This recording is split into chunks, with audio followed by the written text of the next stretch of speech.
Yo, what is up everyone? Hope all is going well for you. Welcome back to Get Jacked. Now today, we're starting out here on official, and then we're actually going to be heading into some testing. So, as many of you know, they released a announcement yesterday, or last night actually, regarding turrets, and how they're going to be changing them come December 5th. So I'm starting at our turret wall. As you can see, we've got a couple of them here, and they gave us a little counter telling us how many turrets we have in an area compared to the 100 that we're going to have in an area. Now, 1,028 down to about 100 is a 90% decrease in the turret coverage that we have. So you just have to reduce the base size. Like, bases are going to be so much smaller, and a lot of things are going to have to be rebalanced, I think, to make up for that. Now, this includes plant species, it includes tech, it includes all of that. So you're going to have to, choose 100 of your turrets. It's going to be a kind of like a game to figure out what's the best combination and whatnot. So what I'm going to do today is we're going to set up a base with a behemoth gate,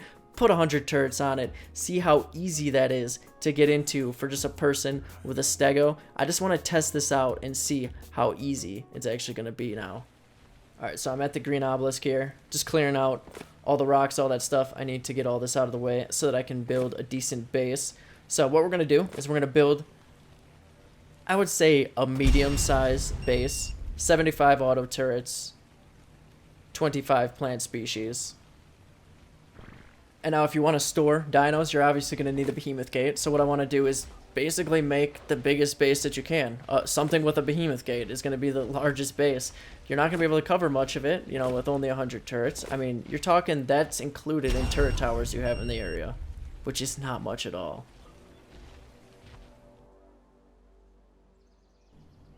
Okay, so I've got this all set up.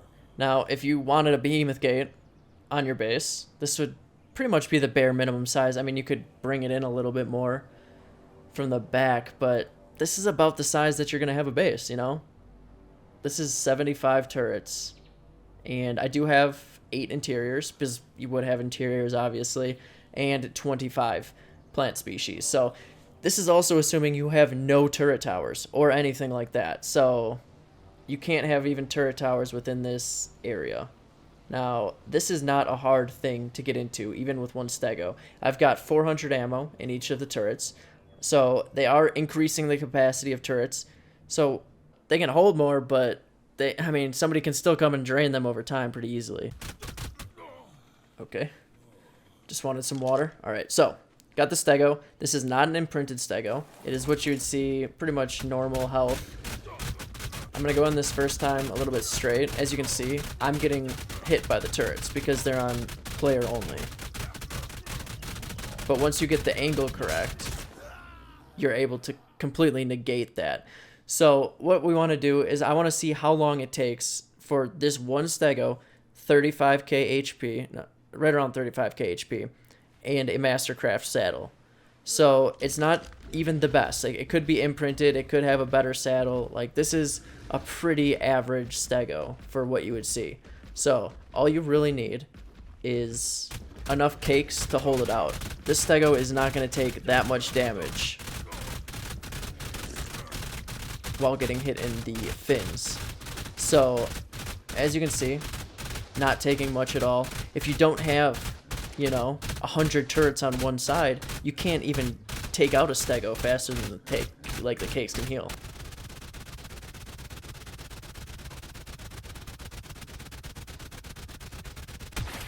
Alright, it's starting to lighten up a bit. I do have all armor at about 900 durability, and that's the high end of what you would see on some of the tribes that, I mean, that's the armor that we have. Like, we get up to about 900 if we've got a good set. That being said, armor shouldn't really be, the durability on your armor shouldn't be the differentiator as to whether you can get into a base, and it is going to be here. This should be pretty easy once these lighten up a bit. Okay, so to drain most of the turrets at 400 ammo, it took about 5 minutes or so. That means at 1200 ammo, takes a Stego maybe, 20 minutes to drain. Now, most of them are shooting from the other side, but I didn't want to get close where my Stego is taking tons of damage. Alright, so the first C4 actually was shot by a turret coming out of my hand, and then the second one was able to be placed, but the third one not able to. So this was a really poor way to actually get in. It should take a lot less time than this, but I mean, you're talking, this is the biggest base possible, and even with a mistake like that, you're able to get in. But just not past the internals.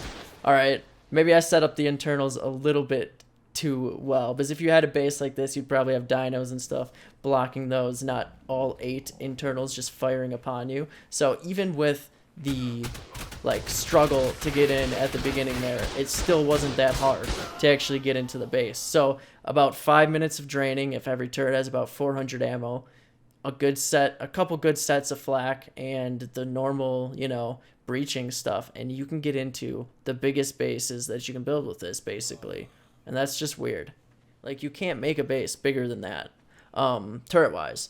Like, if you made a base that was larger, like double that size, it would have half the turret coverage. I mean, you could compact them, but you could never fit a behemoth gate on it. That's why I wanted to use a behemoth gate. It's the biggest structure. I wanted to see if you wanted to use one, what you would have to do to do it. So pretty easy to run into a base and just, I mean, turn off the generator pretty quickly, even if it's a large base. I mean, this one's pretty well set up on the inside. I had 2 turrets in every corner. Most people don't even have interiors, or like they're being blocked by you know, some form of dino structure or something. This is just an empty shell. Pretty easy for the turrets to hit me as I ran in. So I don't know, I think it'll be pretty easy to raid a base. Obviously, I just wanted to test it out a little bit, see what the biggest base structure you could get with this amount of turrets, what it looks like, and all that kind of stuff. So just a little bit of information. I know it's a short video, but I wanted to be informed and be ready for when this drops. So if you like this video, hit that thumbs up and or subscribe to the channel if you haven't already. Y'all have a great rest of your day, and of course, we'll catch you next time.